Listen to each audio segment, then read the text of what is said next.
भारत माता को प्रणाम करता हूँ, आप सबके इस गुरु माता पिता को प्रणाम करता हूँ और आप बच्चों को बहुत सारा लाड प्यार और सभी लोगों को सुबह की राम राम।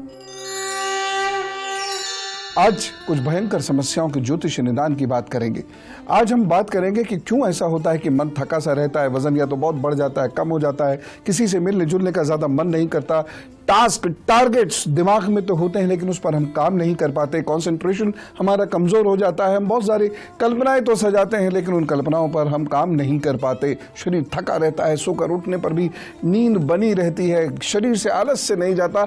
क्यों ये सारी चीजें अगर रहेंगी तो फिर काम कैसे करेंगे, जिंदगी में तरक्की कैसे होगी?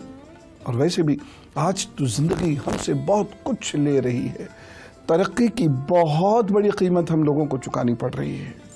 हाथ पर पहले कुछ रेखाएं देखिए, उसके बाद फिर आगे की बात करेंगे। ये दो चीजें देखिएगा, ठीक, ये दो चीजें देखिएगा। यहां पर कुछ ऐसे करके रेखाएं लंबी लंबी फैली हुई है, निकली हुई हैं और ये वाला हिस्सा मोटा है, हथेली से उंगलियां थोड़ी सी छोटी हैं। देख रहे हैं आप अपने हाथ पर, और साथ ही साथ आपका ये वाला जो हिस्सा है ये भी मोटा है, ये वाला हिस्सा मोटा है, ये वाला हिस्सा मोटा है। यहां से कुछ रेखाएं इस तरीके से निकल रही हैं, हथेली बड़ी है, उंगलियां छोटी हैं। ये सारी समस्याएं जो मैंने अभी बताई आपके साथ जरूर होंगी। थके ही रहेंगे, काम करने में मन नहीं लगेगा। जब कंसंट्रेशन के साथ काम करना होगा तो बहुत सारे ख्यालात मन में आएंगे, कभी इधर जाएंगे आप, कभी उधर जाएंगे, कभी हवा में उड़ रहे होंगे, कभी समुद्र में तैर रहे होंगे, राजा बन चुके होंगे, लेकिन जब कार्य करना शुरू करेंगे तो कुछ भी नहीं, ठन ठन गोपाल। रात को मन करेगा लंबी तान के सो जाएं, सुबह को बहुत लंबी नींद के बाद भी उठेंगे तो फिर वही भारी भारी। हाथ पे यदि ये रेखाएं हैं तो ये सारे सिम्टम्स होते हैं, और ये सारे सिम्टम्स यदि हो रहे हैं तो आप ये समझ लीजिए संतान उत्पत्ति में भी परेशानी होगी, कंसंट्रेट करने में परेशानी होगी, लंबे समय तक कार्य करने में परेशानी होगी, मूड स्विंग्स होंगे, जीवन में घुट घुट कर जीना पड़ेगा। क्या है ये सब, क्या है ये सब? और ये सब मेरे रहते होगा? कभी भी नहीं होगा। तो आइए, मैंने आपको हाथ पर जो संकेत दिखाए थे और जो आपको लक्षण बताए थे वो क्या है उसको ध्यान से समझिए, प्लीज ध्यान से समझिए, क्योंकि ये दिन ब दिन परेशानी बढ़ती चली जा रही है। और ये परेशानी है थायराइड की। जो मैंने आपको दिखाए ये हाइपोथायराइडिज्म के संकेत हैं और ऐसे लोगों को बहुत समस्याओं से जूझना पड़ सकता है। सामान्यतः इसे एक पिट्यूटरी ग्लैंड की प्रॉब्लम समझ लिया जाता है और इनिशियल लेवल पर इसके लिए कुछ विशेष हम करते नहीं हैं, जबकि करना चाहिए। क्योंकि अगर ये समस्या उत्पन्न हुई और बहुत तेजी से फैलती जा रही है, स्त्रियों में तो बहुत तेजी से फैलती जा रही है, कई जगह स्त्रियों को संतान न होने का यही कारण बनता चला जा रहा है, और कई जगह बच्चे इंटेलिजेंट होते हुए भी सही प्रोड्यूस नहीं कर पा रहे, उसका ये बहुत बड़ा कारण बनता चला जा रहा है। और यदि बृहस्पति शुक्र खराब हो गया तो ये समस्या तय मानिए होगी।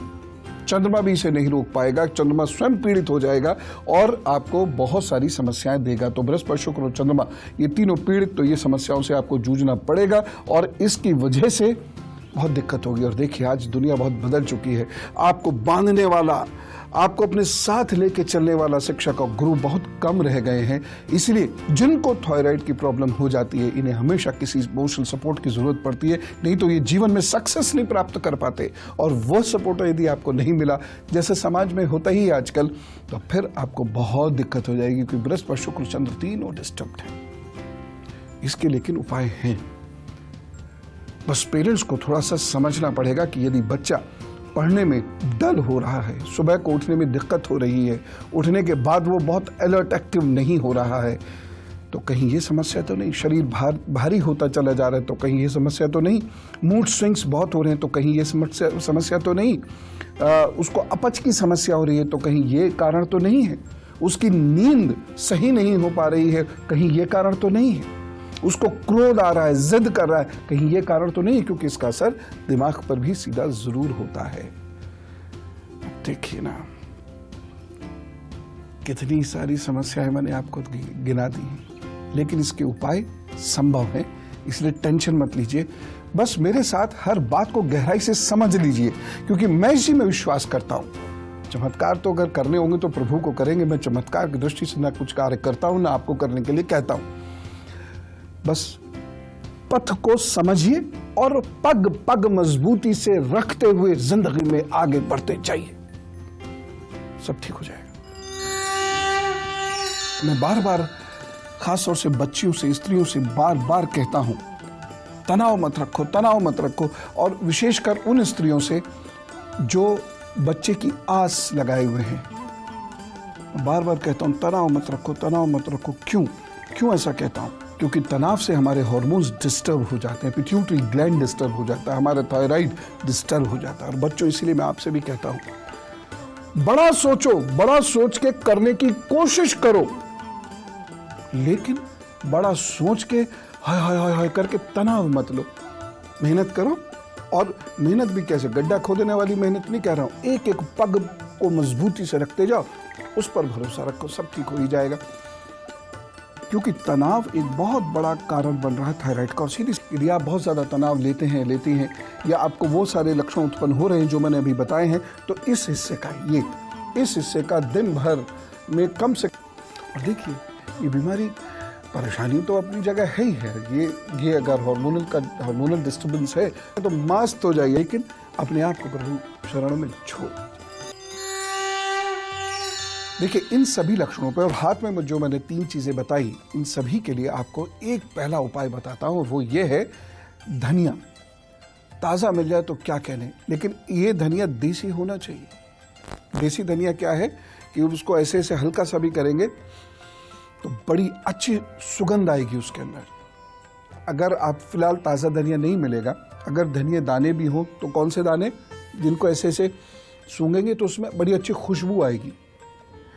धनिया की चटनी बना लीजिए, पानी में घोल लीजिए और पी लीजिए, ठीक। या धनिया के दाने का पाउडर बना लीजिए खूब बारीक सा, फिर उसे छान लीजिए और रोज़ाना 1 चम्मच पाउडर को 1 गिलास में भिगो कर रात में रख दीजिए और सुबह पी जाइए पूरा। तेजी से फायदा होगा। ऐसे लोगों को देर रात का भोजन, बहुत गरिष्ठ भोजन, रात का दूध, तेज मिर्च, मसाले, तेल आदि नहीं खाने चाहिए। एक और चीज मैं आपसे कहना चाहूंगा कि ऐसे लोगों को सेंधा नमक खाना चाहिए, समुद्री नमक नहीं खाना चाहिए। सेंधा नमक शरीर में अधिक चुस्ती फुर्ती देता है। जी, बुजुर्ग कोई ऐसे ही नहीं थे हमारे शास्त्र जो लिखते हैं वो कुछ ऐसे ही नहीं लिख देते हैं। बहुत सारे परिवर्तन चिकित्सा जगत में होते हैं, खान पान में होते हैं, होने भी चाहिए, लेकिन वह जलवायु के हिसाब से स्वीकार करने चाहिए। भारतीय जलवायु के लिए क्या उचित है, उसका सेवन यदि आप करेंगे तो फिट रहेंगे, और नहीं तो नाना प्रकार के रोग आपको जगड़ते चले जाएंगे। तो सेंधा नमक का प्रयोग करिएगा। ये उपाय जो मैंने, ये लक्षण जो मैंने बताई, यदि आप में दिखते हैं। और मम्मियाँ ध्यान रखें अपनी बच्चियों के लिए, खास तौर से, बच्चियों दोनों के लिए, लेकिन बच्चियों के लिए खास तौर से ध्यान रखें। बस ऐसे ही सीखते रहिए, जिंदगी अच्छी से गुजरती रहेगी। अगर आप समय से अलर्ट हैं, अपने खान पान व्यवहार में परिवर्तन कर देते हैं, ज़्यादा तो वैसे ही ठीक हो जाएंगे वहीं के वहीं। फिर भी कोई परेशानी है और आप समय से चिकित्सक सलाह ले लेते तो पूरे ठीक हो जाएंगे, कोई टेंशन नहीं। तो प्रभु का नाम लीजिए, भजन कीजिए और मस्ती से अपना काम कीजिए। बड़ा सोचिए, बड़ी मेहनत कीजिए, हर कदम को मजबूती के साथ रिसर्च करके रखना शुरू करिए, सब अच्छा होगा। चलो, राम राम, नमस्कार।